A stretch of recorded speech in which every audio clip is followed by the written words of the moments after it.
Hey, so how are you all this morning? Jumble Sunshine here. As you can see, I'm on the road, and it was a very short, quick miracle morning today. I had a meeting at 7 a.m., so I didn't have time to vlog before my meeting, so I thought I would just touch in really quickly as I headed home. Last night, I had this really great plan. I was going to go to bed by 9 o'clock and have this wonderfully planned out time from 5 to 6 to do my miracle morning. But unfortunately, that didn't really pan out. What happened was last night, I do some freelancing, and I had taken an assignment that I had to turn in before I went to bed last night. And unfortunately, it took me a lot longer than I was planning. I was doing a lot of typing, and I've been having some pain in my right thumb. So I don't know if that's some of the arthritis that I've dealt with in the past that's kind of coming back, or I think I might have repetitive motion injury or something. So my thumb was killing me, and that sounds so silly because it's just this little tiny part of your body, but it was really bad, and I could not get my work done. I actually had my daughter step in and do some typing for me to help out. I really appreciate that she did that for me. Because it was taking me so long and it was kind of a difficult one, I ended up not finishing until like midnight.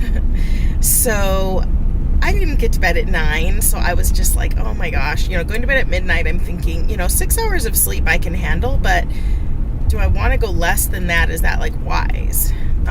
Because I do deal with some health issues. There's just like dog jumping in the road. It's a cutie. Don't want to hit it. Anyway, I didn't want to get too little sleep and actually, be dangerous on my health, because I have a lot going on today, and so I won't get to rest until like later this afternoon at all. So I was really worried about not getting enough sleep.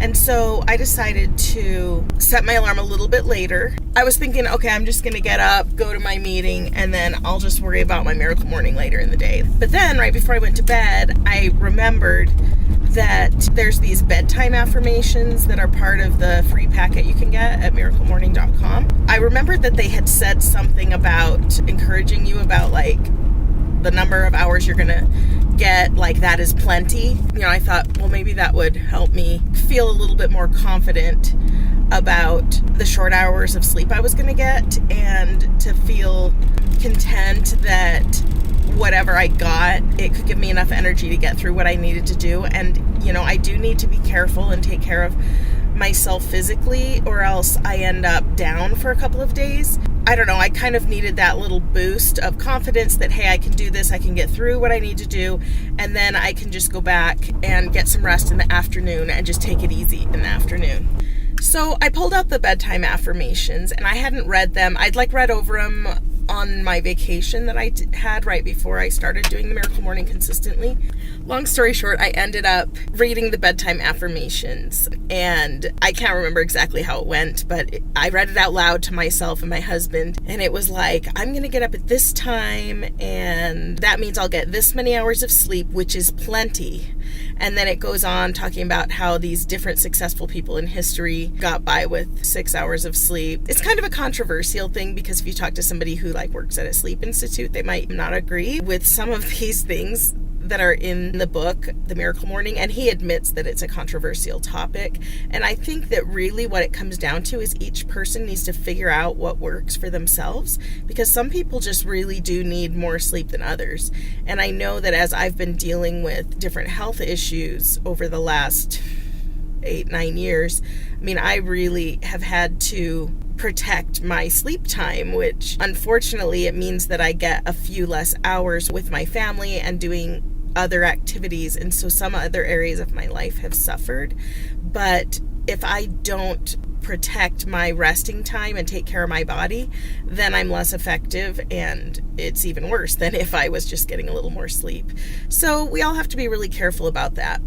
But anyway, as I read it, I felt motivated that I'm like, you know what, I'm just going to set my alarm for 6 o'clock, and I needed to leave by 6:45. So that basically gave me time to get ready, but not really time to do Miracle Morning. And I thought, worst case scenario, I will do it like in the car at the end of my meeting or something. So what I ended up doing though is I set it for 6 o'clock, but then I put the 1 hour like lead time on it with my Sleep is Android app, because I thought, you know, if I'm kind of moving around after like 4.5 hours of sleep or whatever, between 5 and 6, whatever time I kind of naturally am starting to wake up, I'll have it wake me up the rest of the way. Anyway, I ended up waking up around 5:45.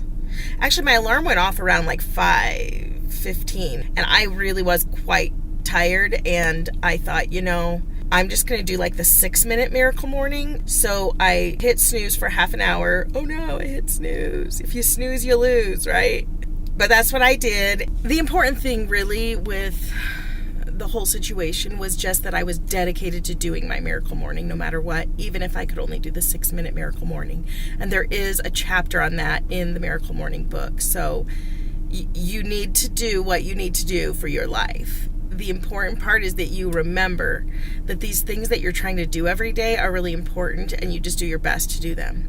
So, like I said, I don't have my log with me, but basically what I ended up doing was I woke up at about 5:45. Right there at my bedside, I did my prayer, I did my silence, I did some stretching like on the edge of the bed to like get a little bit of exercise in, get everything loosened up, especially my thumb, trying to, you know, keep everything loosened up to prepare for my day, and it kind of helped me wake up a little bit. It was dark and everybody was sleeping, so I went into another room and got myself ready for my meeting. And while I was doing that, I was checking off different things on that app that I added yesterday, the 7 Weeks app. So I went ahead and listened to a scripture app while I was getting ready, because it's Sunday, and so I wanted to do scripture reading for my reading time. Obviously I didn't do scribing, and so my commitment to myself was that I would do it later in the day. But I did, let's think of the S.A.V.E.R.S. So I did S is silence, I did that. Affirmations. Yeah, I read through the affirmations. That was the other thing I did. I just kind of read it really quick as I was marking off my stuff. I read through the affirmations. Then I did not do any visualization. I did a little bit of exercise, just some stretching. I did my reading by listening, and I didn't do my scribing yet, but I am going to do it later this afternoon, and I just made that commitment to myself. So tomorrow I'll report on if I did that or not. I hope so, because I have a 4-day streak, I think, on my writing on 750words.com, so I want to keep that going. So yeah, it was kind of a interesting Miracle Morning, but it was better than not doing anything at all, and it still gave me some motivation for the day. I still felt like I had a little bit more time, like as I was getting ready and I was listening to my scriptures. I don't know, it just made me feel like really awake and motivated and excited to go ahead and go through all the different obligations and meetings and things that I have going on today. Usually what I would have done a couple weeks ago before I started doing this is I would have set the alarm for like the absolute latest possible time that I knew I could get ready. Like if I had my shower done the night before, I'd be like, okay, I think I can do it in like 20 minutes or whatever, and I would have like set it for like maybe 6:15, and I would have just gotten up and I've been just rushing, and then I probably would have ended up a couple minutes late for the meeting. But it's a huge improvement over what I had been doing, so I feel pretty good about it. Day 7, yay! I've done it for a whole week. Give myself a pat on the back.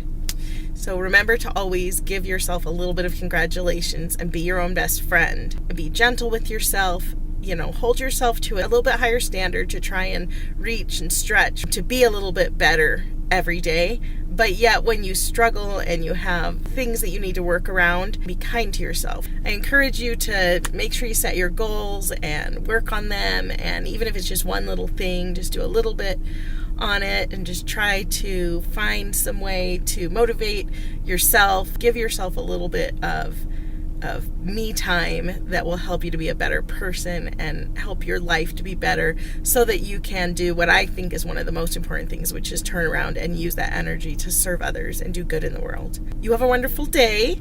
This is Jumbled Sunshine. We'll see you tomorrow. And I don't know, it's not going to be good enough light if I pull into the garage, so I'm going to sit here for a second.